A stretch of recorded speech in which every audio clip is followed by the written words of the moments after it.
I have been waiting to talk to you guys about this one.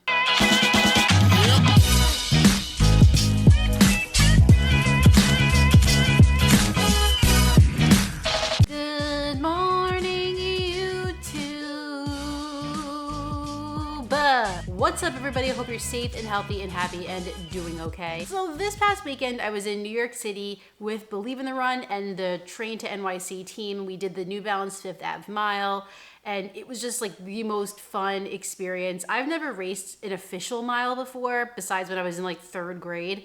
So this was a whole new ball game for me. And I gotta say, I actually really loved racing the mile. But we also did a shakeout run with New Balance. Brandon, the very creative photographer, videographer, editor extraordinaire from Believe in the Run, took some really great pictures of us. And I had posted them on my Instagram. And in those shots, Thomas and Megan are wearing a shoe that many of you had questions about on my Instagram. And I could not answer them until now. This is the New Balance 1080 V13, and this is what Thomas and Megan had on their feet in those photos. I've had this shoe for a pretty long time now, a couple months at least, and I have 50 miles in it. This is a shoe that I think the rest of you are really going to like. If you're a fan of the 1080 line and you've worn the 1080 V12, I will tell you that this shoe feels pretty different in my opinion to that one, but I think the differences are positive ones. So we're gonna go over all of that today, but of course you gotta watch the good old run footage first. Let's go.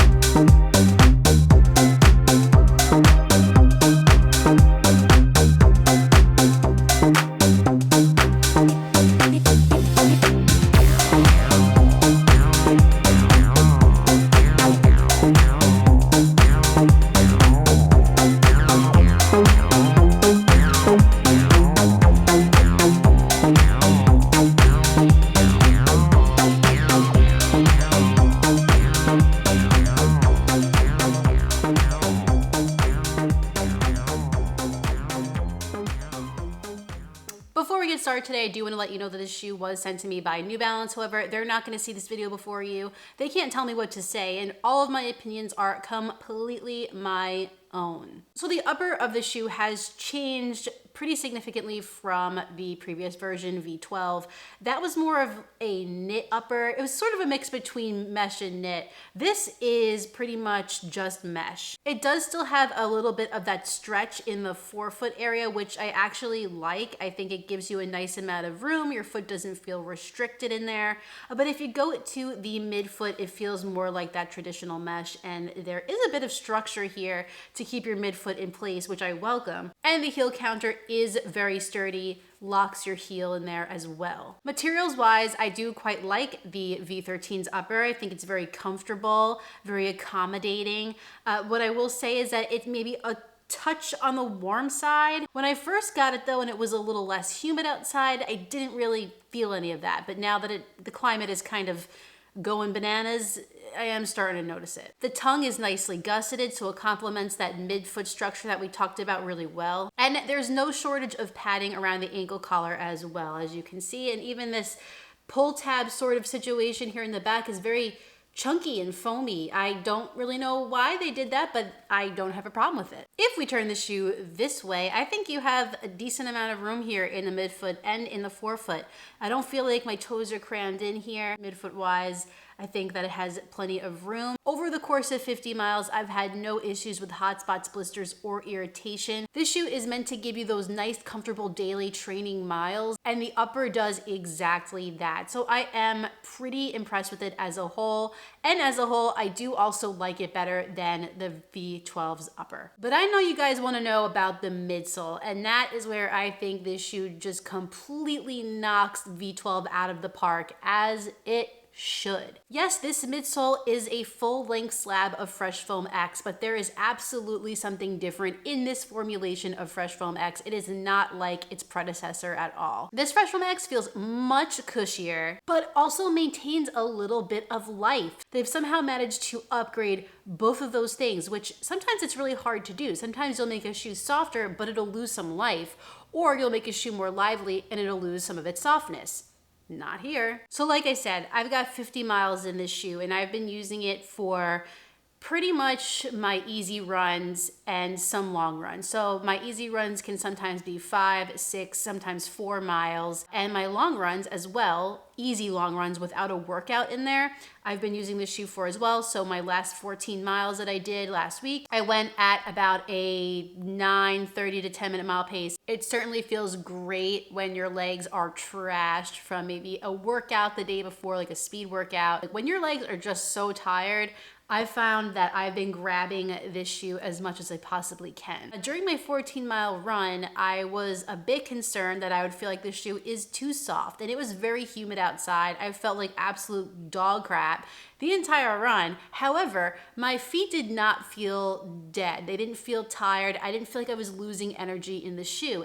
Honestly, I felt like my legs kept turning over despite the rest of my body not feeling so great. If I had to compare it to something else on the market right now, I would say that the midsole feels closest to something like the Nimbus 25 from Asics. Both very soft, sinking in feeling shoes. However, I would say that the 1080 V13 does it in a more nimble package and a slightly more energized package as well. Over the course of 50 miles, I haven't felt any degradation of the foam. Obviously, that's a good thing. Maybe the only critique that I could give it is that in the 1080 V12, I maybe felt a little more roll off the toe. Maybe it was like the shape of the shoe. I felt that the toe was a little more curved. This feels flatter to me in that toe box area, so you're not getting as much roll, but I think the changes to the foam help you to not need it as much, if that makes sense. If you can't tell, I'm a big fan of this midsole, and this shoe also feels fantastic to go run errands in. Just saying. Turning the shoe over, New Balance is using some good old rubber in the forefoot of the shoe. It dips down to the lateral side of the midfoot and some more rubber in the heel. I have no problems with this rubber. It's been in different conditions, dry, wet.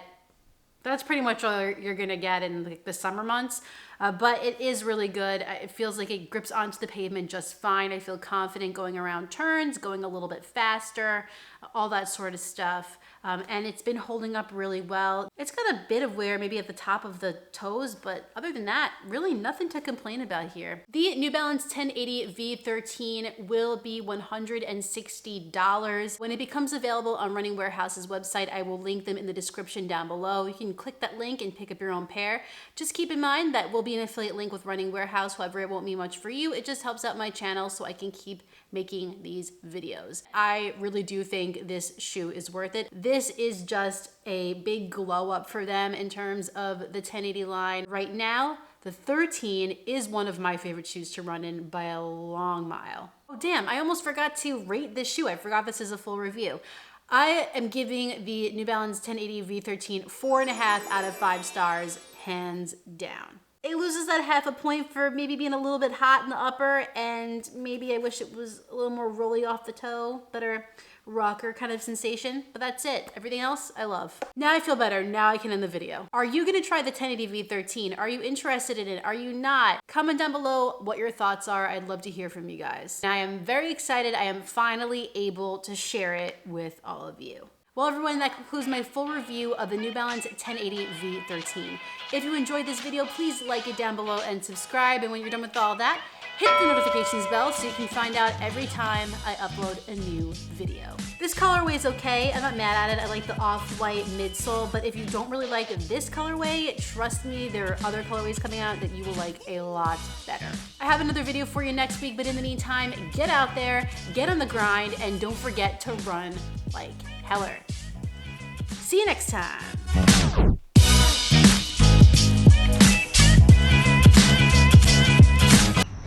I never run this early, so I never get to see the sunrise with the pretty clouds.